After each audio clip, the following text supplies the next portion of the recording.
Hey, Nick LaRovere here with Oculus Films, and today I wanted to talk about director of photography prep. What do I do to prep for a short film or a project so I can make sure that I get the best result possible for the director?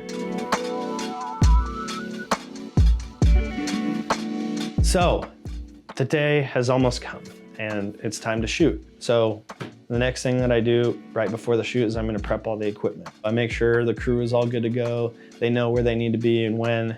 Obviously there's a call sheet that'll go out too. In this instance, we have a gaffer that has to pick up a rental truck with equipment, right?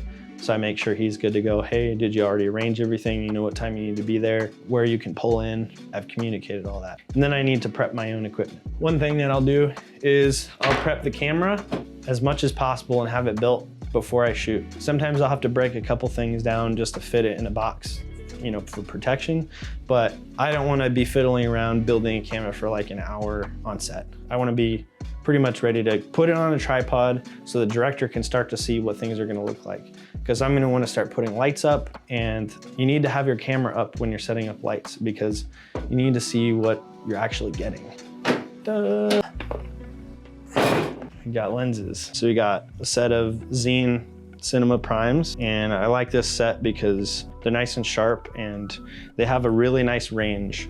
So 14 mil, which is super wide, all the way to 135. So really nice long lens, which is great for this project because like I said, we're doing super wide for the close-ups and a longer lens for the long shots whenever I can. Let's start with this. I'm gonna just stick a 35 mil on here.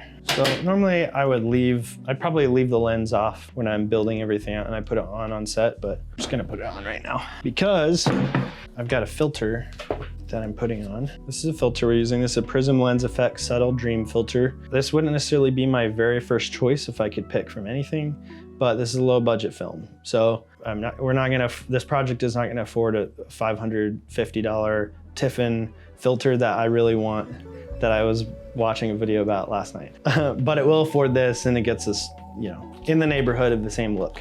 So filters are a creative choice that I worked out with the director to help him achieve what he's going for. So we wanted to kind of have a little bit of a hazy, not necessarily dreamlike, but a little bit smoky, a little bit hazy kind of look. And I feel like stuff like this subtle dream effects filter does help make everything a little more filmic.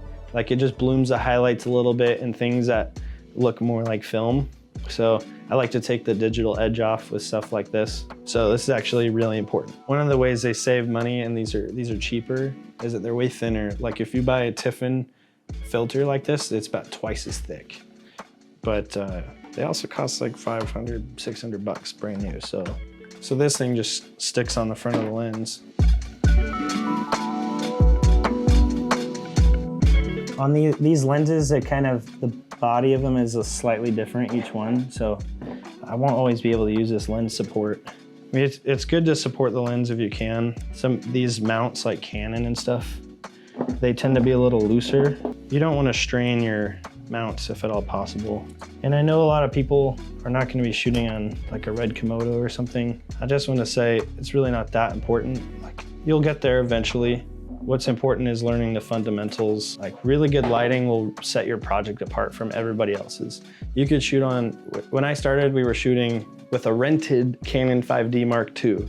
That was the best thing we could get our hands on. For us, renting a Canon 5D Mark II was expensive.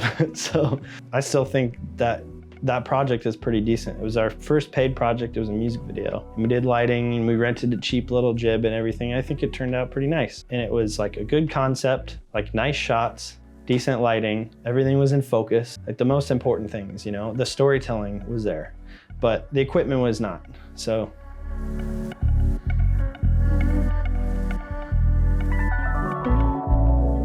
Cool. When I'm prepping my equipment, obviously I have my camera, but all the accessories and things that I think I might need, I just want to think through all the different things that could happen or might have to deal with on set so I can prepare for them as best I can. Having a toolkit with some basic things like a screwdriver with reversible tips, having a set of hex keys, lens cleaning cloths in spray, having a little blower bulb thing.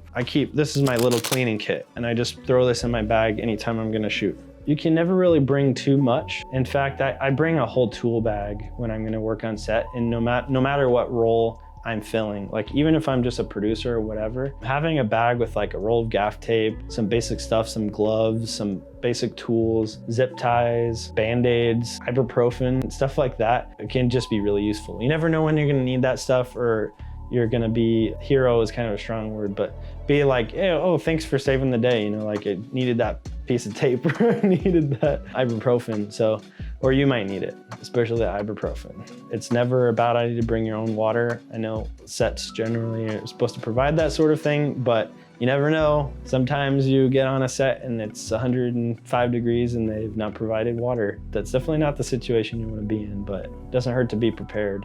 So another thing when you're prepping and you're getting ready to head to set with your equipment is if you haven't worked with a piece of equipment before, whether that's a lens or a set of lenses or a camera support thing, a tripod, whatever it is, you should absolutely test that out before you go to your shoot. You may not be getting paid to do this extra prep work, but it is going to reflect on you as a professional.